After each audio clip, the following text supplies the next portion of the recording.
Foi confirmado que o que aconteceu com o submersível Titã foi a mesma coisa que aconteceu com o navio Titanic em 1912. Ou seja, o que implodiu, fez com que o submersível Titã fosse implodido, foi a mesma coisa que fez com que o Titanic afundasse.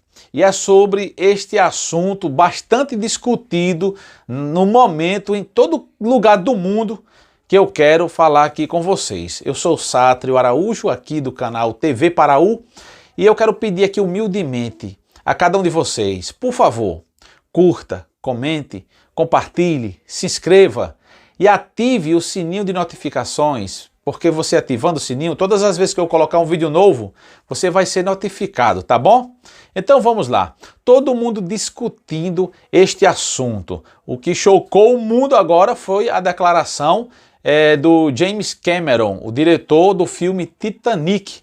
Ele chocou a imprensa do mundo inteiro a dizer que a Marinha Americana, né, a Guarda Costeira norte-americana, sabia da implosão do submersível desde o primeiro dia. E que tudo isso não passa de uma farsa prolongada. Isso é seríssimo, gente. Porque todos nós, se concretizar a fala do James Cameron, todos nós fomos lesados, enganados esse tempo todo. Inclusive, especialmente a família, porque havia uma esperança, bem que remota, mas havia uma esperança no ar, né? Todo mundo torcendo para o oxigênio não se acabar, mas segundo o James Cameron, eles já sabiam, gente, que o submersível tinha implodido e que foi desnecessário os aviões, os navios, todo aquele investimento. Olha, gente, estima-se que em torno de 31 milhões de reais foram investidos nas buscas desnecessárias, segundo o James Cameron. Agora eu vou dizer qual foi o real motivo, o que aconteceu, o que ocasionou a implosão, que foi a mesma coisa do Titanic. Foi simplesmente uma palavra chamada irresponsabilidade. Irresponsabilidade. E nada mais. Irresponsabilidade. Lá no Titanic, gente, o comandante, o capitão, ele foi alertado. A história diz isso. É claro que existem muitas controvérsias, mas o próprio James Cameron, ele afirma isso, né? E o Cameron, gente, tá repercutindo assim no nível mundial, porque o Cameron não é um criadorzinho de conteúdo, não é alguém qualquer. É o cara que fez o filme, que projetou o Titanic. Acredito que o maior recorde de premiação de Oscar, assim, de um filme, gastaram lá, sei lá, em torno de 200 bilhões de milhões de dólares. Foi um mega filme, todos vocês conhecem.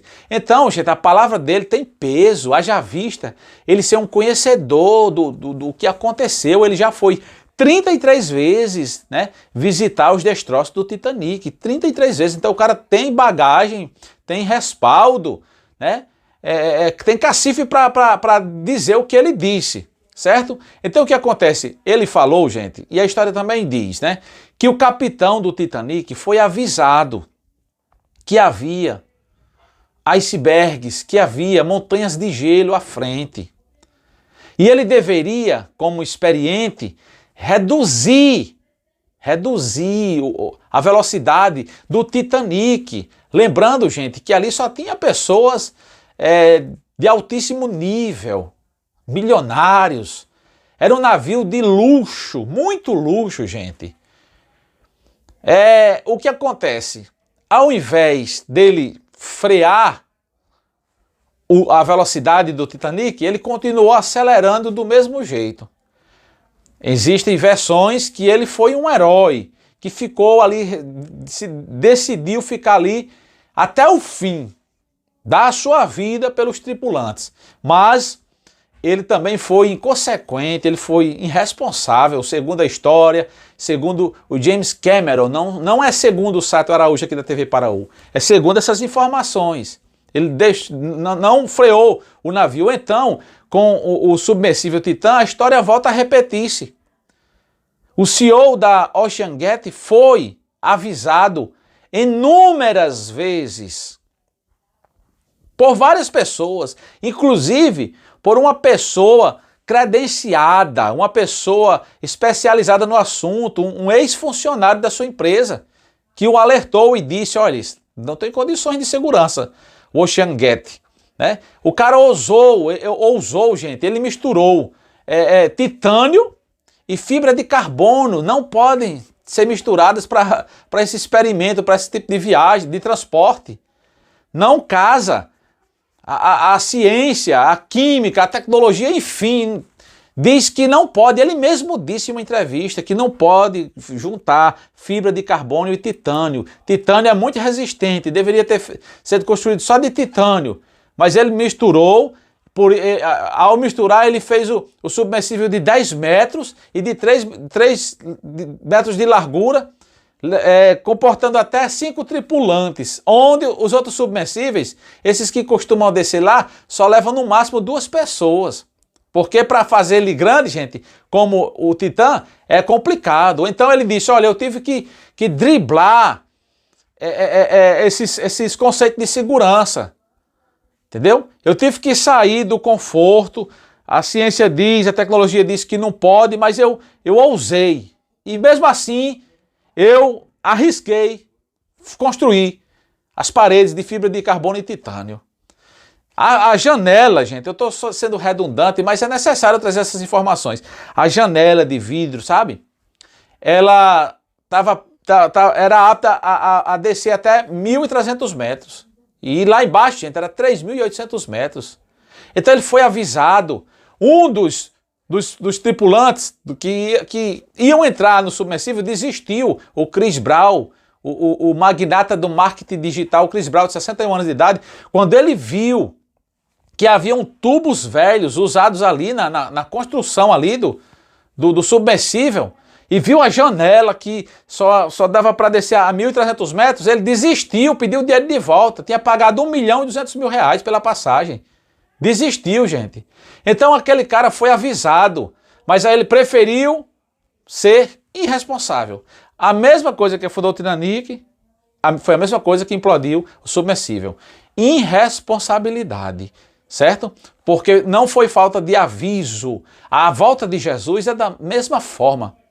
Só vai ficar quem usar o princípio da irresponsabilidade. Quem for irresponsável, que não está atentando aos avisos. Porque os sinais, as evidências, tudo nos mostram que Jesus está regressando. Está aí os profetas, os missionários, os pastores, os padres, entendeu? Os agnósticos, os ateus, todos eles estão anunciando que Jesus está voltando. Você pode dizer assim, os ateus estão anunciando? Tá assim, rapaz. Eu não quero nem entrar aqui em detalhes, mas estão sim, está todo mundo, a natureza está avisando que Jesus está voltando, certo? Mas muitos de nós estamos agindo no princípio da ignorância, da irresponsabilidade, estamos ignorando os avisos de Deus. Está acontecendo coisas estranhas nos 4 cantos da terra, gente. No céu, na terra e no mar, nas profundezas dos mares. Está acontecendo fenômenos e fenômenos, coisas inexplicáveis, que a ciência não consegue explicar, que os cientistas não conseguem explicar, né?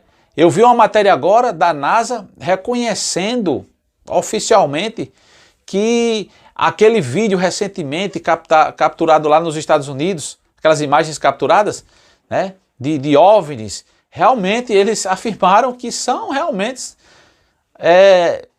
algo que não é da Terra, entendeu? Que não é da tecnologia da Terra, que realmente são coisas de outro plano. Aí você pergunta, mas existem coisas de outro plano? Ora sim existe, meu irmão. A Bíblia diz que aquele que queria ser igual a Deus, e Deus disse aqui não, desceu ele e a terça parte dos anjos, certo? Eles são organizados, são as potestades do ar.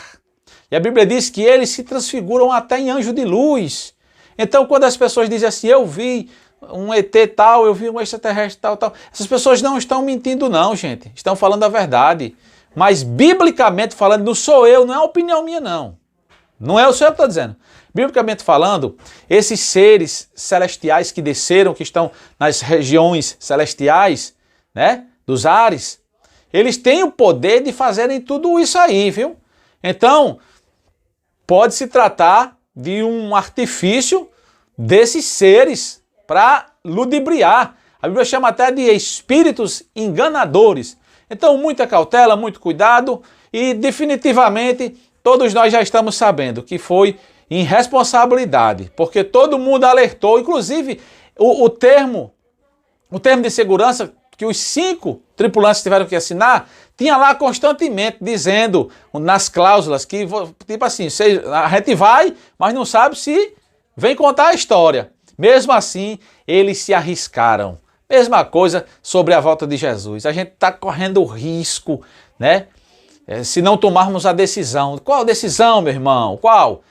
Procurar ser uma pessoa boa, receber Jesus como Salvador das nossas almas, se arrepender dos nossos pecados, não acumular pecado, pedir perdão todos os dias e seguir reto, fazendo o bem, praticando a justiça, anunciando o Evangelho, contando dos milagres e das maravilhas de Deus e pedindo acima de tudo para coroar a misericórdia de Deus. Porque sem misericórdia de Deus, ninguém é salvo, ninguém pode chegar na presença de Deus sem a misericórdia. Todos nós somos pecadores, porém existem os pecadores que são pecadores arrependidos e que se arrependem, e existem aqueles pecadores que são considerados ímpios, que não se arrependem. Eles estão na prática do pecado, se abraçam com o pecado, amam com o pecado, não sabem viver sem o pecado. Aí é outra coisa. Porém, aqueles que pecam acidentalmente, sem querer, e às vezes por querer, porque somos carne, às vezes, enfim, somos vencidos pela carne, mas logo em seguida se arrepende, se retrata, se reconcilia com Deus. Há salvação, sim, para essas pessoas. Que Deus abençoe a todos vocês. Eu sou o Sato Araújo aqui da TV Paraú. Um forte abraço e até a próxima, se Deus quiser.